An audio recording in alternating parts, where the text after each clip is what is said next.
ईशा, हम कार्तिक महामंत्र का स्वाध्याय कर रहे हैं। हम इसका स्वाध्याय बाद में करेंगे।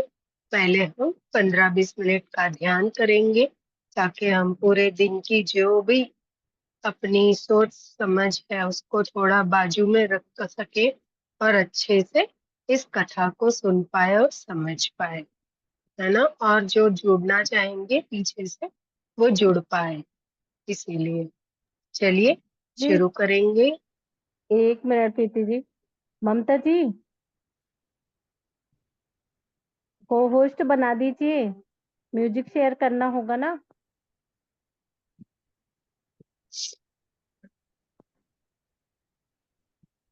चली गई शायद। चलिए आप शुरू कर दीजिए।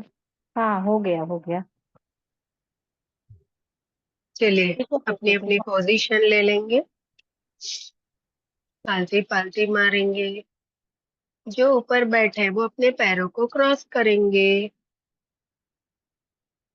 हाथों की उंगलियों को आपस में फंसाएंगे और प्यार से अपनी सुंदर सी कोमल सी आंख को बंद करेंगे। अपनी श्वासों पे ध्यान, आने वाली श्वास से और जाने वाली श्वास से। ओम श्री गणेशाय नमः। ओम श्री विष्णवे नमः। ओम श्री महालक्ष्मी नमः। ओम श्री गुरवे नमः। हम श्री पितामह पत्री जी को, महाअवतार बाबा जी, अपने अपने गुरु, माता पिता, सारे देवी देवता, एंजल्स, हमारे स्पिरिट गाइड्स और सारी दिव्य शक्तियों का आह्वान करेंगे और उनसे विनती करेंगे कि हम ये जो कार्तिक महामात्य का स्वाध्याय कर रहे हैं इसमें हमसे जाने अनजाने कोई त्रुटि होगी तो उसके लिए हम पहले से माफी मांग रहे हैं। तो शुरू करते हैं। श्वासों पे ध्यान लेंगे और उनसे विनती करेंगे कि आए और हमारे साथ जुड़कर हमें अपना आशीर्वाद प्रदान करें। एक लंबी गहरी श्वास और छोड़ेंगे, और एक लंबी गहरी श्वास और उसे धीरे धीरे धीरे छोड़ेंगे और धीरे धीरे अपनी श्वासों पर ध्यान। कोई विचार आए तो उससे बातें नहीं करना है, ना ही उलझना है।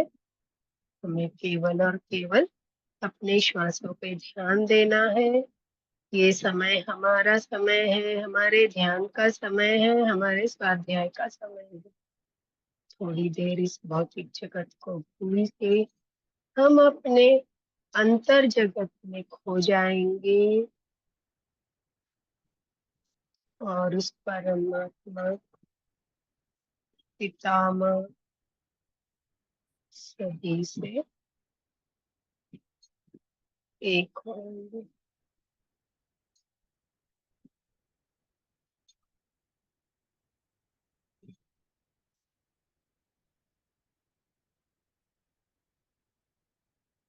धीरे धीरे अपने सोच विचार को कम कर देंगे,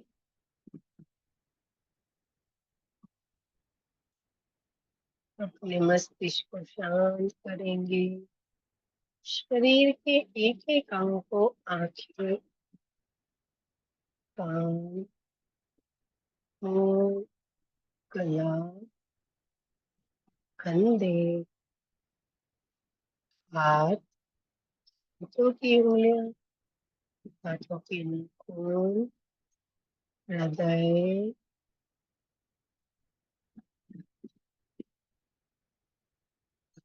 फेफड़े, पेट, कमर, जांघें, घुटने, पैर, तलवे, उसकी उंगलियां और नाखून शरीर के हर एक अंग को धीरे धीरे शांत और रिलैक्स करें।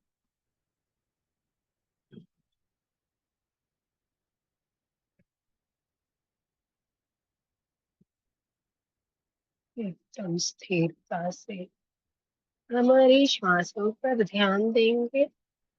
आने वाली श्वासों और जाने वाली श्वासों, एक भी श्वास छूटनी ना पाए दोस्तों।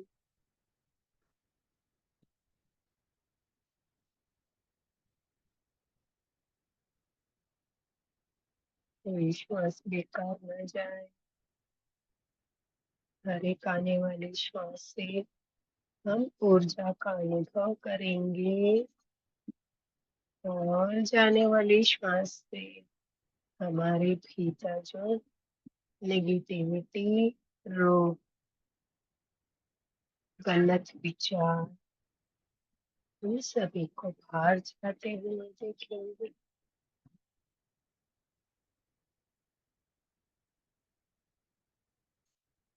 इस पावन कार्तिक मास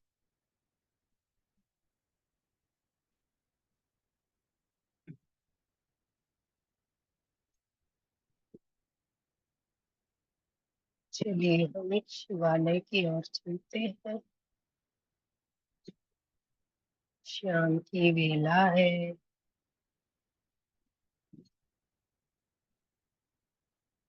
शिवालय खूब सुंदर सजा है।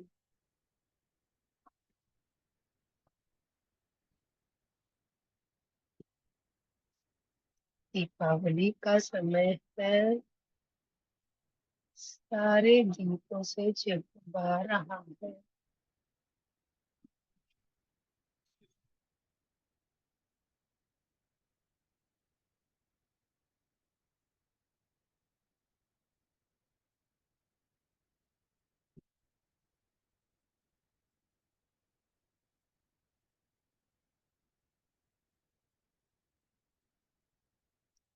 भोले बाबा, विष्णु, लक्ष्मी,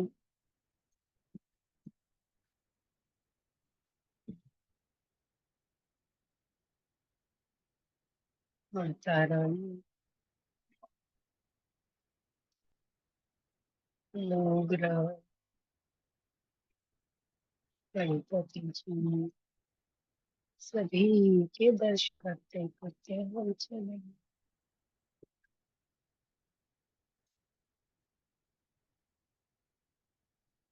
सभी के आगे एक एक दीप प्रज्वलित करेंगे, दीपदान करेंगे।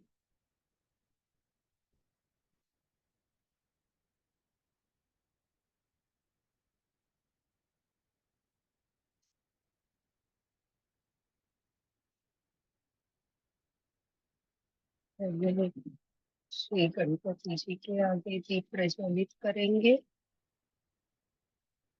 उनको दीपदान करेंगे कार्तिक महानवमी को, और उनसे हम आज्ञा लेंगे और विनती करेंगे, रिद्धि सिद्धि शुभ लाभ के साथ वो इस दीपावली पर्व में हमारे घर आकर विराज।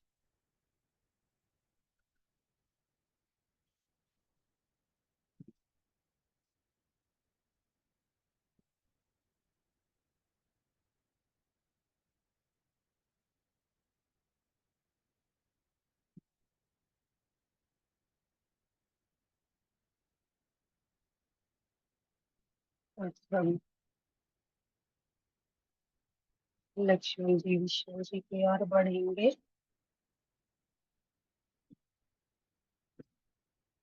वहां पर एक दीप प्रज्वलित करेंगे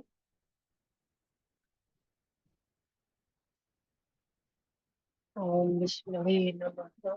ओम विष्णवे नमः। ओम विष्णवे नमः।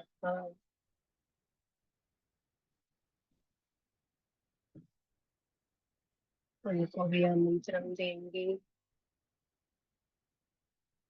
इस दीपावली पर।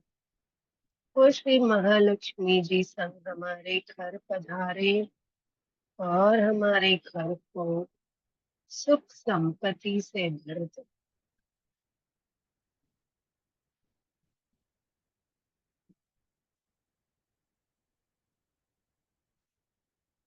हमारा घर क्यों दोस्तों, हम इस संसार के लिए मांगेंगे। वो जगन्नाथ है, जगत के नाथ है। इस संसार में सभी को सुख संपत्ति प्रदान कर।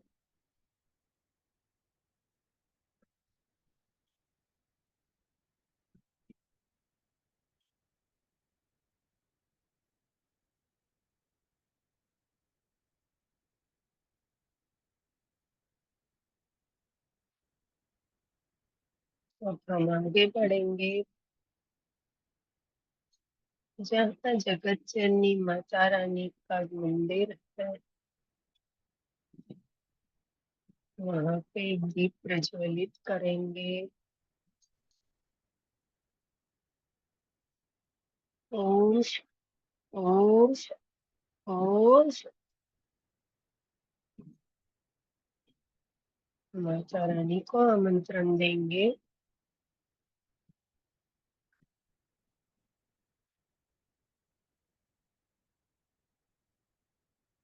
तो इस दीपावली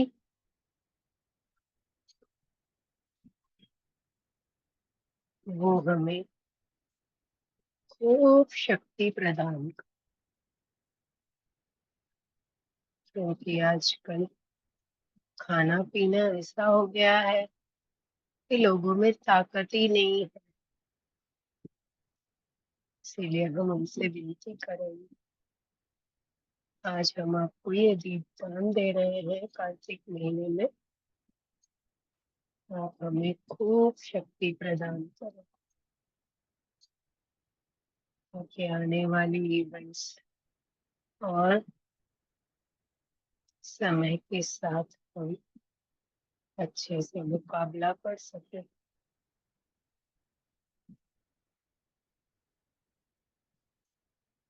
तो हम आगे बढ़ेंगे। श्री हनुमान जी का मंदिर है, वहां पे दीप प्रज्वलित करेंगे। ओम हनुमते नमः। ओम हम हनुमते नमः। ओम हम हनुमते नमः। ओम हम हनुमते नमः। हनुमान जी से हम विनती करेंगे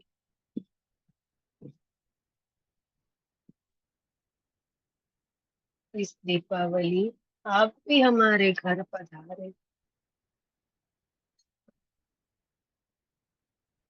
और इस देश दुनिया में जो भी शत्रु बुरी नजर डाले उसका संहार करें। हम सबकी शत्रुओं से रक्षा, नेगेटिविटी हो या और कुछ भी, उनकी बुरी शक्तियों से बचाने वाले साक्षात इस धरती पर जीवित हनुमान जी ही है।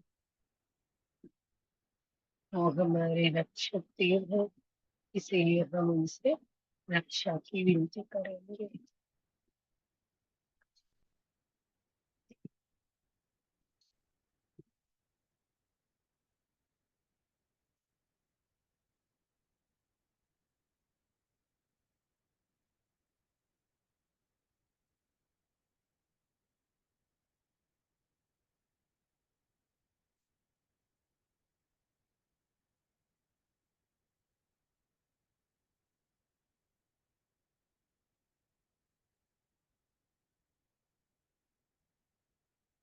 हम चलेंगे नवग्रह की ओर।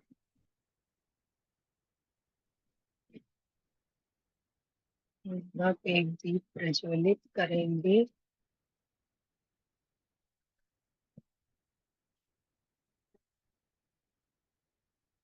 और उनसे विनती करेंगे कि हमारे जो भी ग्रह दोष है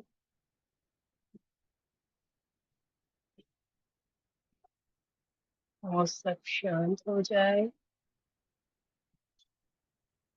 उसका दुष्प्रभाव हम पर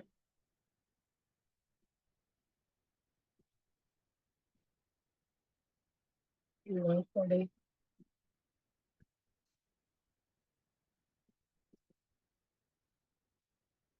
हम आज आपको ये दीप दान दे रहे हैं, इससे आप तृप्त होंगे।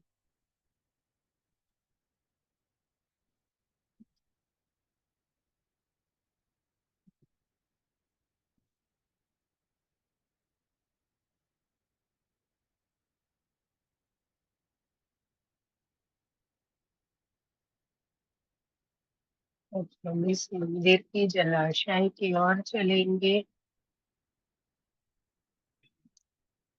चारों तरफ सीढ़ियां लगी हुई है, लंबी लंबी, और एक कुंड की तरह यहाँ पे एक सुंदर सा जलाशय है,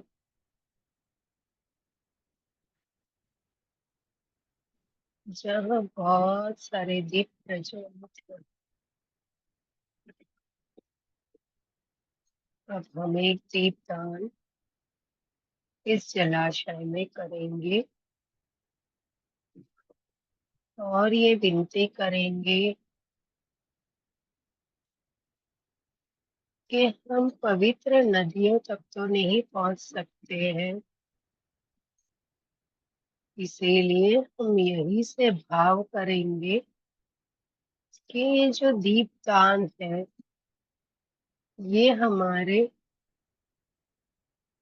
सारी दुनिया की जो भी नदियां है, समुंदर है, जलाशय है, उन सभी को अर्पित करें।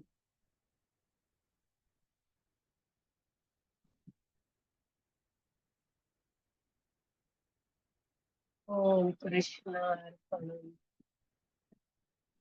ओम कृष्णार्पणम। ओम कृष्णार्पणम।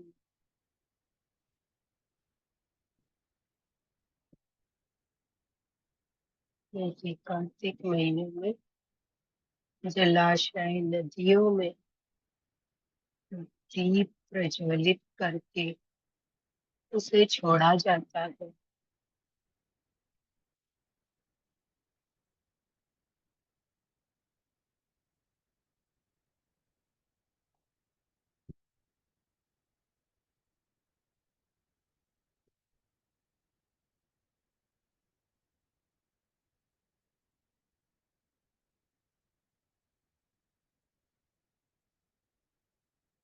हम कुछ देर के लिए उस कुंड की सीढ़ियों पर बैठेंगे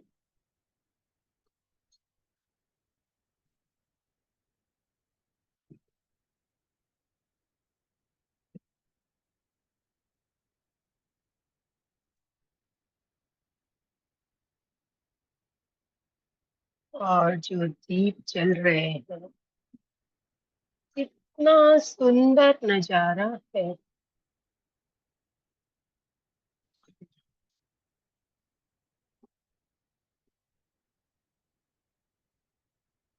मनमोहक जगह है, कितनी शांति है।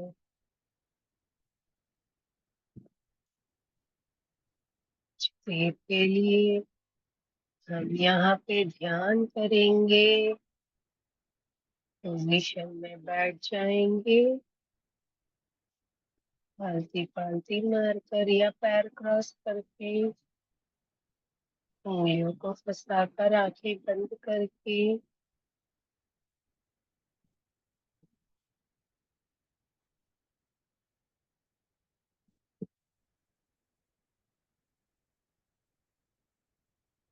सौ भेजना।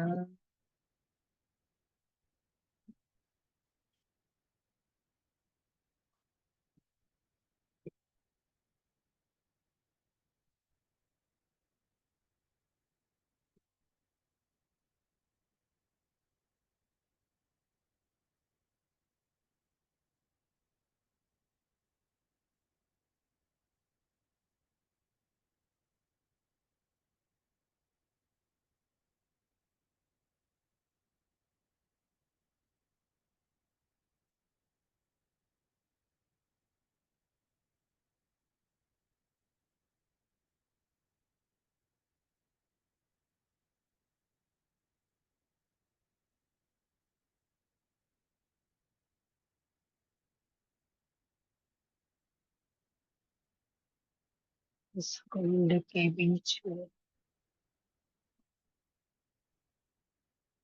हम लक्ष्मी जी और विष्णु जी अनुभव करेंगे। उनके चारों तरफ चारों में दीप प्रज्वलित।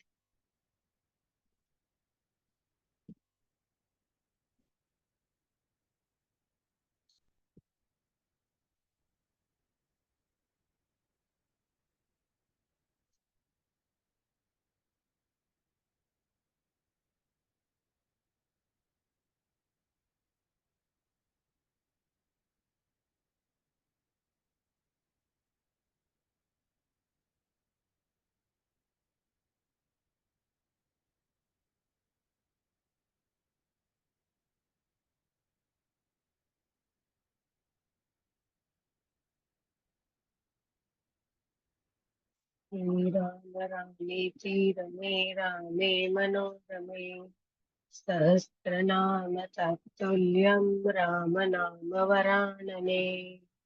श्री राम रामेति रमे रामे मनोरमे सहस्रनाम तत्तुल्यं राम नाम वरानने। श्री राम रामेति रमे रामे वरानने सहस्रनाम तत्तुल्यं राम नाम वरानने। श्री राम नाम वरानने ओम नमः इति।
धीरे धीरे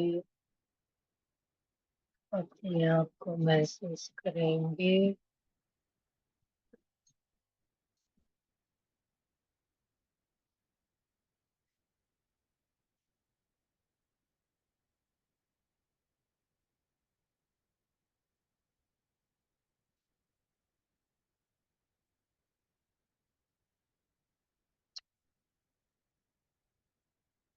इस भौतिक जगत को महसूस करेंगे। आप जहाँ बैठ के ध्यान कर रहे हैं उस जगह को और आसपास के वातावरण को महसूस करेंगे।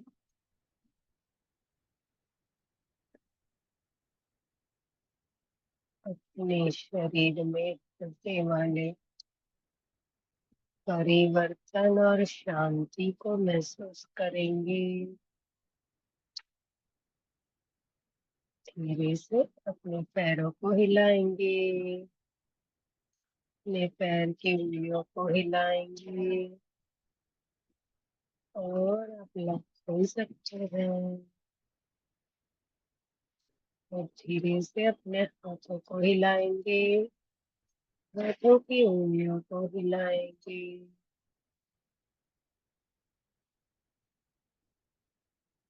और छूट पा रहे हो तो लॉक खोल सकते हैं।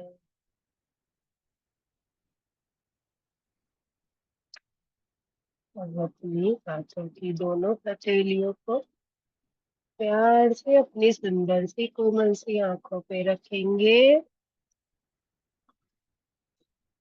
5, 4, 3, 2, 1, 0। अपने को पूर्ण महसूस करें। तब अपनी आंखों को हथेलियों में पहले धीरे से एक बार खोलेंगे, फिर 2-3 बार इसको झपका के खोल बंद करेंगे, ताकि जो ऊर्जा हमने एकत्रित की है वो आंखों के रास्ते हमारे शरीर में प्रवाहित हो जाए और जरा भी वेस्ट ना जाए, बेकार ना जाए।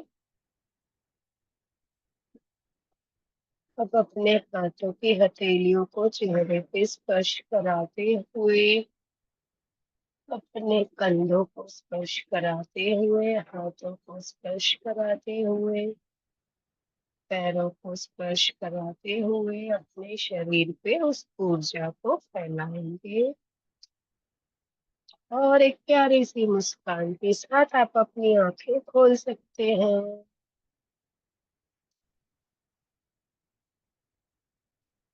Thank you, thank you. आज मैं भी शुरुआत से ही ध्यान में चली गई थी तो म्यूजिक तो लगाए ही नहीं।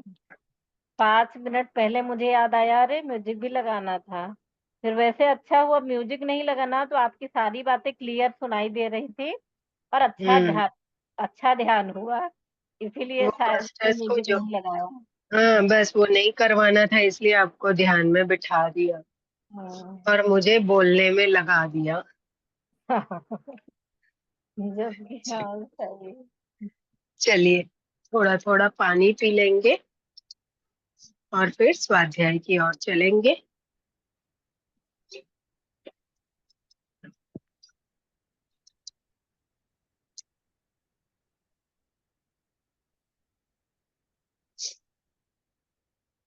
जी, आज हम लेंगे 11वां अध्याय। एकादशी है, देखो 11वां अध्याय आया है।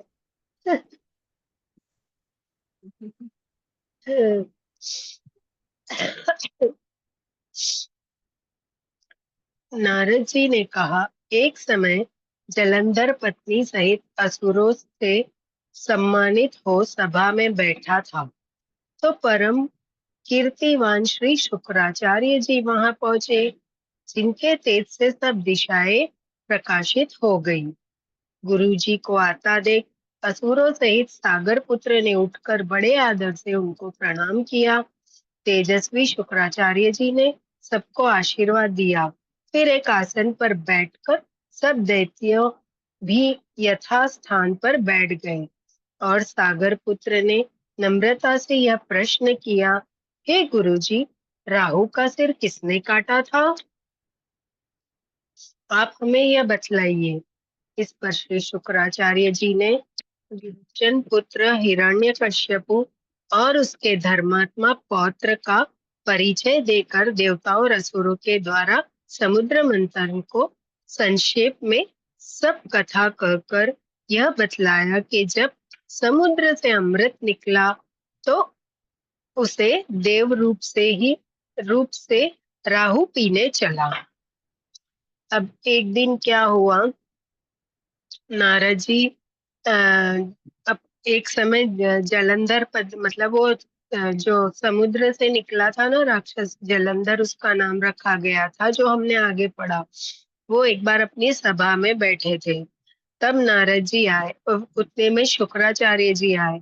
उनके आते ही वहां पे है ना बहुत उजाला तेजस्वी थे ना, इसलिए पूरा तेज भर गया। फिर उन्होंने उनको आदर से बैठाया, प्रणाम किया। फिर उनसे धीरे से नम्रता से प्रश्न किया कि राहु का सर किसने काटा था? तब शुक्राचार्य जी ने उन्हें हिरण्यकश्यप और प्रहलाद के बारे में बताया। फिर बताया समुद्र मंथन के समय यह के है ना अमृत निकला था, तो उस अमृत को राहु पीने चला। इस पर इंद्र के पक्षपाती भगवान विष्णु ने राहु का सिर काट डाला, है ना। ये हमको पता है कि जब राहु और केतु ने वो पी लिया था अमृत भूल से, तब विष्णु भगवान को मोहिनी रूप लेके वो अमृत पिला रहे थे ना सबको। तब वो दोनों ने चंद्र और सूर्य के सामने बैठ के वो पी लिया, अमृत पान कर लिया। तो उन्होंने उन दोनों का सर काट दिया, एक का धड़ और एक का सर। यह सुनने के साथ ही जलंधर के नेत्र लाल हो गए। उसको बहुत क्रोध हो गया कि राहु को मारने वाले भी विष्णु है क्या करके। उसने बड़ा क्रोध किया। फिर अपने धस्मर नामक दूत को बुलाकर गुरु से कहा हुआ सब वृत्तांत सुनाया और उसे यह आज्ञा दी, तुम शीघ्र ही इंद्रपुरी में जाकर इंद्र को मेरी शरण में लाओ। फिर वो बहुत क्रोधित हो गया, कौन? जलंधर। फिर उसने धरस्म करके एक उसका कोई दूत था, पहले दूतों के द्वारा संदेशे भेजे जाते थे, तो उसको भेज के उन्होंने बोला कि जाके तुम पहले इंद्र को इंद्रपुरी से यहाँ पे लेकर आओ। धस्मर जलंधर का बड़ा निपुण दूत था। वह शीघ्र इंद्र की सुधर्मा नामक सभा में जा पहुंचा और जलंधर के शब्द में कहा। इंद्र की एक सभा लगी थी जिसका नाम सुधर्मा था। तो वो सभा में पहुंच गया और इंद्र को ये सब जो संदेशा दूत लेके आया था दूत सुनाने लगे। हे देवता धम, तुमने समुद्र क्यों मथा? उन्होंने बोला भाई तुमको क्या जरूरत थी, समुद्र क्यों मथा? क्योंकि इंद्र के कहने से ही समुद्र मंथन हुआ था। और मेरे पिता के सब रत्नों को क्यों ले लिया? मतलब वो समुद्र से पैदा हुए थे, इसीलिए वो समुद्र को अपने पिता मानते थे और उनको समुद्र पुत्र कहते थे जलंधर को। तो बोले कि मेरे पिता के सारे रत्न क्यों ले लिए? ऐसा करके तुमने अच्छा नहीं किया। यदि तू अपना भला चाहते हैं तो उन सब रत्नों सहित देवताओं के साथ मेरे शरण में आओ, अन्यथा हे सुरधर्मा, मैं सत्य कहता हूँ कि तेरा राज्य ध्वंस हो जाएगा। अभी वो धमकाने लगा कि अगर तुमने है ना जो भी रत्न लिए समुन्दर से निकाले तुम लोगों ने, वो हमको वापस दे दो, नहीं तो मैं है ना तुम सबको ध्वंस कर दूंगा। इस पर इंद्र बहुत विस्मित हुआ और कहने लगा, पहले सागर ने मेरे भय से सब पर्वतों को अपनी कुशी में क्यों स्थान दिया और मेरे शत्रु दैत्यों की क्यों रक्षा की? इसी कारण मैंने उनके सब रत्न हरण किए हैं। मैं भी सत्य कहता हूँ कि मेरा द्रोही सुखी नहीं रह सकता। इंद्र की बात सुनकर वह दूत शीघ्र ही जलंधर के पास आया और सब बातें उसे कह सुनाई। जिन्हें सुनते ही वह दैत्य मारे क्रोध के अपने होठ काटने लगा और देवताओं को जीतने के लिए उसने उद्योग आरंभ किया। फिर तो सब दिशाओं तथा पातालों से करोड़ों दैत्य उसके पास पहुंच गए। शुंभ निशुंभ सेनापतियों को साथ लेकर जलंधर इंद्र से युद्ध करने लगा। शीघ्र ही इंद्र के नंदन नंदन वन में उसने अपनी विशाल सेना उतार दी। वीरों की शंख ध्वनि और घोर गर्जन से इंद्रपुरी गूंज उठी। तभी उन्होंने इंद्रलोक पर आक्रमण कर दिया। सारे दैत्यों को उसने बुलाया और सब दैत्यों ने मिलकर इंद्रलोक पर आक्रमण कर दिया। क्योंकि देवताओं को हराने के लिए पहले राजा से ही युद्ध करना पड़ेगा ना, तो वो पहले वहां पे ही पहुंचे। अमरावती छोड़ देवता उनसे युद्ध करने लगे। भयानक मारकाट हुई। दोनों पक्षों के आचार्य अपने अपने मृतकों को जलाने लगे।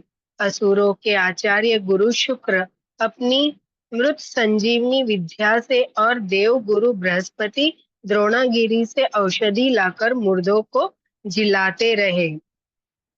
मतलब जीवन दान देते रहे, जलाते नहीं रहे, वो जिलाने लगे, मतलब जीवन दान देने लगे। तो शुक्राचार्य दैत्यों के गुरु थे, इसलिए उन्होंने दैत्यों को जीवन दान देना आरंभ किया। और हम देवताओं के गुरु बृहस्पति थे, उन्होंने द्रोणागिरी से औषधि लाकर जो जो भी देवता घायल होते, मृत्यु पामते, उनको वो जीवित करने लगे। इस पर जलंधर ने अपने गुरु शुक्राचार्य जी से क्रोधित होकर कहा, मेरे हाथ से मरे हुए देवता जी कैसे जाते हैं? जिलाने वाली विद्या तो आपके पास ही है, फिर यह क्या बात है? वो बोलते हैं शुक्राचार्य को, अरे मैंने जो भी देवता को मारे हैं वापस जीवित कैसे हो जाते हैं? जीवित करने वाली विद्या तो मैंने सुना है केवल आपके पास है, फिर ये क्या बात हुई, ये कैसे जीवित हो रहे हैं? इस पर श्री शुक्राचार्य जी ने देवगुरु श्री बृहस्पति जी द्वारा द्रोणागिरी से औषधि लाकर देवताओं को जिलाने की बात कह दी। तब फिर शुक्राचार्य ने जलंधर को कहा कि मैं तो उनको नहीं कर, लेकिन है ना उनके जो गुरु है शुक्र ये गुरु बृहस्पति जी, ये द्रोणागिरी पर्वत से औषधियां लाकर उनको जिला रहे हैं करके। तो यह सुनकर जलंधर और भी क्रोधित हो गया। श्री शुक्राचार्य जी ने कहा, क्रोधित क्यों होते हो? यदि शक्ति हो तो द्रोणागिरी पर्वत को उखाड़कर समुद्र में फेंक दो, तब मेरे कथन की सत्यता प्रमाणित हो जाएगी। तो बोले, अगर तुम मेरे पे क्यों क्रोधित होते हो? मैं जो है वो बता रहा हूँ। तुमको ऐसा लगता है तो एक काम करो, पहले जाके वो द्रोणागिरी जो पर्वत है उसको उठा के, अगर तुम में बल है, शक्ति है, तो उसको उठा के समुद्र उखाड़ कर समुद्र में फेंक दो, तो मैंने जो कहा उसका सत्यता आपको प्रमाणित हो जाएगी। इस पर जलंधर क्रोधित होकर शीघ्र ही द्रोणागिरी पर्वत के पास जा पहुंचा और अपनी भुजाओं द्वारा उसे जड़ से उखाड़कर समुद्र में फेंक दिया। अभी जलंधर को, आप लोग को याद है कि जलंधर को है ना ये वरदान मिल चुका था कि इनको कोई भी हरा नहीं पाएगा सिवाय शिव जी के। यह भगवान शंकर का तेज था, क्योंकि वो उनके तेज से ही उत्पन्न हुआ था, जिसमें जलंधर की कोई विचित्रता नहीं थी, उसमें कुछ भी नहीं था, क्योंकि पूरा जो भी उसमें शक्ति बल आया था वो सब शिव जी द्वारा ही आया था। पश्चात यह सागर पुत्र युद्ध भूमि में आकर बड़े वेग से देवताओं का संहार करने लगा। अभी ये सागर पुत्र क्या किया, पहले तो उस द्रोणागिरी पर्वत को उखाड़ के समुद्र में फेंक दिया, फिर आकर युद्ध करने लगा देवताओं से। जब बृहस्पति जी औषधि लेने के लिए द्रोणागिरी पर्वत पहुंचे, तो द्रोणागिरी पर्वत की जगह वहां उन्हें सूना मैदान मिला। अब जब देवता घायल हुए तो बृहस्पति जी द्रोणागिरी पहुंचे औषधि लेने। पर ये क्या, उन्होंने देखा कि वहां तो कुछ पर्वत नहीं है, वहां तो पूरा सूना मैदान पड़ा है। तो वह भयभीत होकर देवताओं के पास आए और कहा कि युद्ध बंद कर दो, तुम लोग अब जलंधर को नहीं जीत सकोगे। पहले इंद्र ने जो भगवान शंकर का अपमान किया था, यह उसी का फल है। अभी जब बृहस्पति जी वहां पहुंचे तो उन्होंने देखा कि मैदान है, अभी औषधि तो है नहीं। तो वो समझ गए कि क्या है, तो उन्होंने भयभीत होकर बच सब देवताओं को बोला युद्ध बंद कर दो, ऐसे तो आप एक एक करके घायल होते जाओगे, मरते जाओगे, और औषधि तो है नहीं। फिर उन्होंने ये भी उनको याद दिलाया कि पहले इंद्र ने जो भगवान शंकर का, आप लोग को याद है ना, कि इंद्र ने भगवान शंकर का अपमान किया था जब वो क्या ब्राह्मण का वेश लेकर बैठे थे कैलाश पर, वो मिलने गए, उसके बाद ही ये जलंधर उत्पन्न हुआ था। तो बोले उसी का फल है। यह सुनकर देवता युद्ध की आशा त्याग अत्यंत ही व्याकुल हो इधर उधर भाग निकले। अभी देवता भी डर गए क्योंकि सभी को पता है कि इसकी मृत्यु संभव नहीं है हमारे किसी के हाथों में। सिंधु सुत निर्भय होकर अमरावती में प्रविष्ट हो गया। इंद्र आदि देवताओं ने गुफा में शरण ली। सिंधु सुत मीन्स जलंधर, सागर पुत्र। इसने क्या किया, अमरावती मीन्स इंद्र की नगरी का नाम अमरावती है। वो वहां पहुंचकर सभी देवताओं को वहां से भगा दिया और वो खुद वहां पर बैठ गया, और देवता उसके डर से जाकर गुफाओं में शरण ली। अतः श्री एकोदश अध्याय समाप्तः। ओम विष्णवे नमः। अभी हम 12वां अध्याय देखेंगे। श्री नारद जी ने कहा, तब जलंधर को अपनी खोज में आते देखकर इंद्र आदि देवता भयभीत कंपित होकर वहां से भी भाग निकले। भाग कर वह वैकुंठ से भगवान विष्णु के पास पहुंचे। फिर देवताओं ने अपनी रक्षा के लिए उनकी स्तुति की। देवताओं की उस दिन वाणी को सुनकर करुणा सागर भगवान विष्णु ने उनसे कहा, देवताओं, तुम भय को त्याग दो, युद्ध में मैं शीघ्र ही उस जलंधर को देखूंगा। अभी सारे देवता डर के मारे गुफा में शरण ले लिए। इंद्र आदि देवता वहां पे आदि देवता भयभीत कंपित होकर वहां से भाग निकले। भागकर वो सारे कहाँ गए, पहले वैकुंठ गए भगवान विष्णु के पास। फिर उन्होंने अपनी रक्षा के लिए उनकी स्तुति की। तब देवताओं की सांत्वना के लिए विष्णु भगवान ने बोला कि तुम डरो मत, भयभीत मत हो, मैं है ना जो भी है जालंधर को शीघ्र देख लूंगा। ऐसा कहने के साथ ही भगवान गरुड़ पर जा बैठे।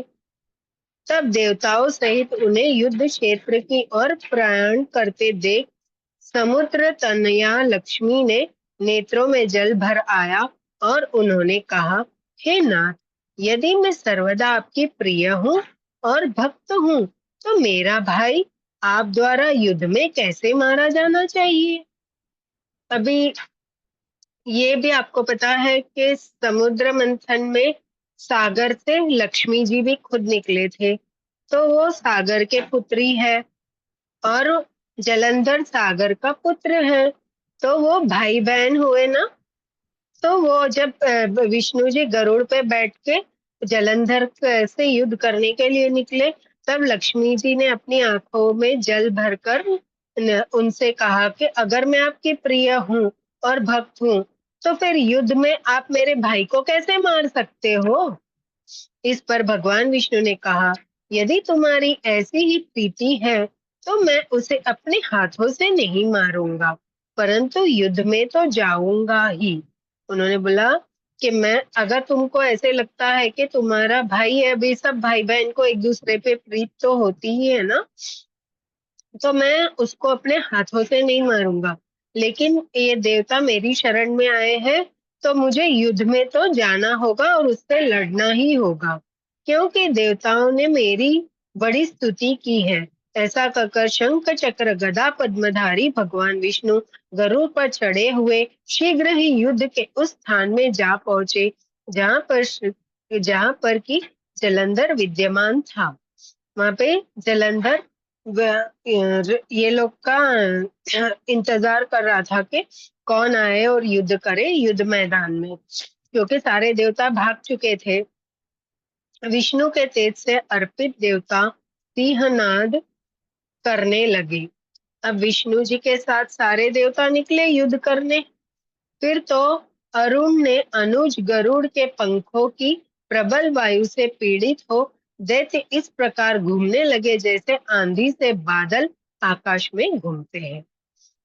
वो बोले कि ये गरुड़ है ना, उनके पंख की फड़फड़ाहट की हवा से सारे जो दैत्य थे वो ऐसे घूमने लगे जैसे आंधी से बादल आकाश में घूमते हैं। तब अपने वीर दैत्यों को पीड़ित होता देखकर जलंधर ने क्रोधित होकर भगवान विष्णु को अद्भुत वचन कहकर उन पर कठोर कठोर आक्रमण कर दिया।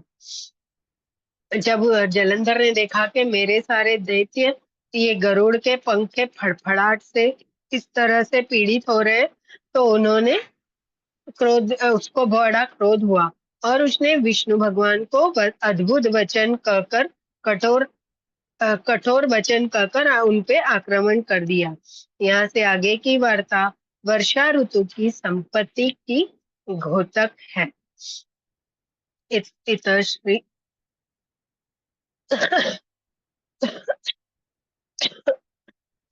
12वां अध्याय समाप्त। कितना टाइम है? हम 13वां अध्याय भी ले लेंगे, छोटा है क्योंकि हमको 35 अध्याय पूरे करने हैं ना, इसीलिए। 13वां अध्याय। नारद जी बोले, दैत्यों की तीक्ष्ण प्रहारों से व्याकुल देवता इधर उधर भागने लगे। तब इंद्र आदि को इस प्रकार भयभीत देखकर गरुड़ पर चढ़े भगवान युद्ध में आगे बढ़े। अभी देवता इधर उधर भागने लगे, तब भगवान विष्णु खुद गरुड़ पर चढ़कर वो जलंधर से युद्ध करने के लिए आगे आए। उन्होंने अपना शारंग नामक धनुष उठाकर बड़े जोर से टंकोर किया। मतलब वो बोले शारंग नाम का धनुष, मालूम है ना, उसकी जो डोरी खींच के आवाज होती थी उसको टंकोर बोलते हैं। उसकी ध्वनि बजाई, त्रिलोकी शब्दित हो गए। मतलब तीनों लोकों में वो ध्वनि सुनाई दी। पल मात्र में ही भगवान विष्णु ने हजारों दैत्यों के सिर काट गिराए। कुछ ही पल में विष्णु भगवान ने हजारों दैत्यों के सर काट गिराए। यह देखकर जलंधर के क्रोध की कोई सीमा न रही। जब उसने देखा कि हजारों दैत्य एक साथ मर रहे हैं तो उसके क्रोध की सीमा न रही। फिर तो विष्णु भगवान और जलंधर का महान संग्राम हुआ। बाणों से आकाश भर गया। लोग आश्चर्य करने लगे। भगवान विष्णु ने अपने बाणों के वेग से उस दैत्य की ध्वजा, शस्त्र और धनुष बाण काट डाले तथा एक बाण से उसकी छाती में प्रहार किया। इससे व्यथित हो उसने अपनी प्रचंड गदा उठा गरुड़ के मस्तक पर दे मारी। अभी इन्होंने क्या किया कि एक ध्वजा बाण से एक दूसरे पर प्रहार करने लगे। गरुड़ पृथ्वी पर गिर पड़ा। साथ ही क्रोध से उस दैत्य ने होठ काटते और भगवान विष्णु की छाती में भी एक तीक्ष्ण बाण मारा। बोले गरुड़ तो पीड़ित होके गरुड़ के मस्तक पे उन्होंने क्या एक गदा मारी, तो वो पीड़ित होकर जमीन पे गिर पड़ा। यह देखकर उसने फिर क्या किया, विष्णु भगवान की छाती में एक तीक्ष्ण बाण मार दिया। उसके उत्तर में भगवान विष्णु ने उसकी गदा काट दी। क्योंकि उन्होंने गरुड़ को गदा से मारी तो उत्तर में उन्होंने उसकी गदा काटी और अपने शारंग धनुष पर बाण चढ़ा चढ़ा कर उसको बींधना प्रारंभ किया। अब विष्णु भगवान ने क्या किया कि उनका शारंग धनुष में बाण चढ़ा चढ़ा कर जलंधर को भेदना प्रारंभ किया। जलंधर भी उन पर अपने पैने बाण बरसाने लगा। उसी समय जलंधर ने भगवान विष्णु को कई पैने बाण मारकर वैष्णव धनुष को काट दिया। धनुष कट जाने पर भगवान ने गदा ग्रहण कर ली और शीघ्र ही जलंधर को खींचकर मारी भी। परंतु उस अग्निवत अमोद गदा की मार से भी वह चलायमान न हुआ और मंदोमत हाथी की समान उसे यानी गदा की मार को फूल की माला ही जाना। साथ ही उस युद्ध दुर्मा में अत्यंत ही क्रोधित होकर एक अग्निमुख त्रिशूल उठाकर विष्णु पर छोड़ दिया। मतलब उन्होंने गदा एक खींचकर इतने जोर से उसको मारी, लेकिन वो जरा भी उसमें है ना कुछ भी हलचल नहीं हुई, क्योंकि उसको ऐसे गदा की कोई चोट का एहसास ही नहीं हुआ। किसको? जलंधर को। और वो उसको ऐसे लगा कि फूल की माला मेरे गले में आई है। फिर वो क्रोध में भरकर एक त्रिशूल उठाकर विष्णु जी की ओर छोड़ दिया। भगवान विष्णु ने शिव के चरणों का स्मरण कर नंदक नामक त्रिशूल से उसके त्रिशूल को छेद दिया। अब उन्होंने विष्णु भगवान ने क्या किया? शिव जी का स्मरण किया और उनके नंदक नाम के त्रिशूल को अपने पास बुलाया और उस त्रिशूल से उसको छेद दिया। जलंधर ने झटक कर भगवान विष्णु की छाती में एक मुष्टिका मारी। उसने त्रिशूल हटाया और एक मुष्टिका भगवान के विष्णु जी के छाती में मारी। उसके उत्तर में भगवान विष्णु ने भी उसकी छाती पर अपनी मुष्टि का प्रहार किया। फिर दोनों घुटने टेक कर बाहों और मुष्टकों के बाहु युद्ध करने लगे। फिर अब इन्होंने क्या किया? हथियारों को रख दिया और अपने घुटने के बल बैठ के एक दूसरे के हाथ को पकड़कर बाहु युद्ध जो होता है वो करने लगे। कितनी ही देर तक भगवान विष्णु उसके साथ युद्ध करते रहे। वह कुछ श्रमित से हो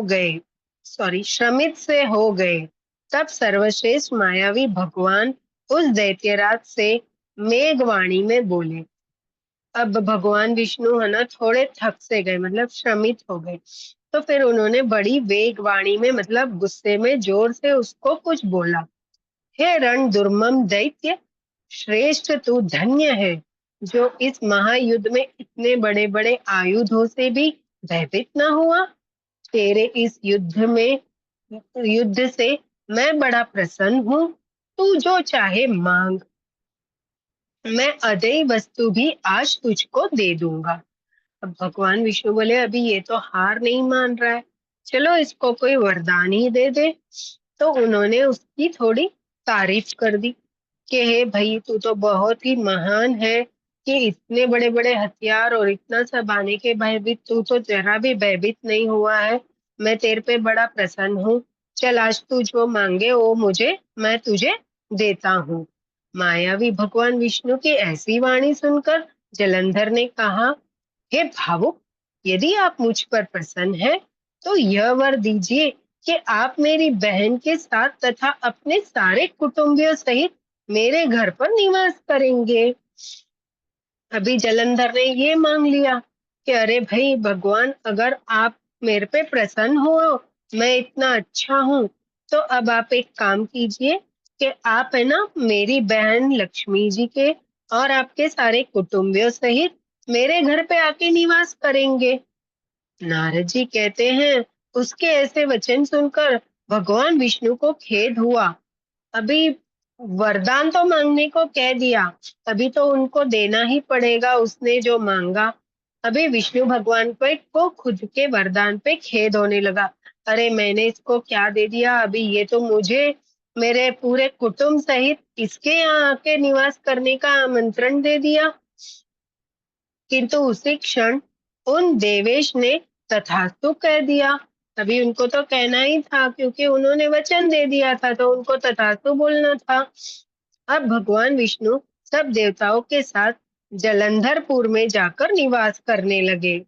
अभी उनका कुटुंब तो क्या है, सारे देवी देवता।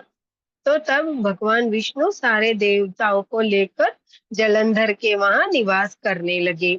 जलंधर अपनी बहन लक्ष्मी और देवताओं सहित भगवान विष्णु के वहां पाकर बड़ा प्रसन्न हुआ।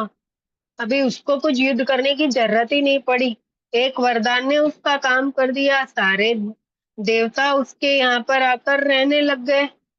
फिर तो देवताओं के पास जाकर रत्न आदि थे उनके स्थानों पर दैत्यों को स्थापित कर जलंधर पृथ्वी पर आया।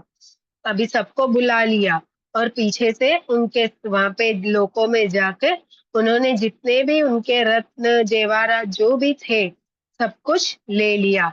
और उनकी उनकी जगह पे मालूम है कि अभी तो ये यहाँ ही रहने वाले हैं, तो उनके वहां पे कौन रहेगा। तो वहां पे उन्होंने उसने अपने सारे राक्षसों को दैत्यों को स्थापित कर दिया और पृथ्वी पर आया। निशुंभ को पाताल में स्थापित कर दिया और देव दानव यज्ञ गंधर्व सर्प राक्षस मनुष्य आदि सबको अपना वशवर्ती बनाकर त्रिभुवन का शासन करने लगा। तभी सब देवी देवताओं को अपने वंश में ला दिया और खुद उनका वंश प्रति बनकर पूरे त्रिभुवन पर राज करने लगा। उसने धर्मानुसार सुपुत्र के समान प्रजा का पालन किया। उसके धर्मराज्य में सभी सुखी थे। अभी उसको किसी से लड़ने की कोई जरूरत नहीं थी। मतलब उसको जो कुछ चाहिए था सब कुछ उसे मिल गया। अभी उसने त्रिभुवन में राज करने लगा और सभी अपने जो प्रजा थे, मतलब उसके दैत्य व प्रजा की बात हो रही है, उन सभी को एकदम से बहुत अच्छे से पालन करने लगा और सभी उसके राज्य में सुखी रहने लगे। इति श्री 13वां अध्याय समाप्त। ओम विष्णवे नमः समर्पणम। हे विष्णु भगवान, हे लक्ष्मी जी, हमारे से ये स्वाध्याय में कोई त्रुटि हुई हो तो हाँ, हम आपसे इसके लिए क्षमा याचना करते हैं। हमें क्षमा कीजिए। यहाँ पे मैं अपनी वाणी को विराम दूंगी। और मास्टर्स, आप कोई कुछ पूछना चाहते हैं तो पूछ सकते हैं। किसी का कोई प्रश्न है तो आप पूछ सकते हैं।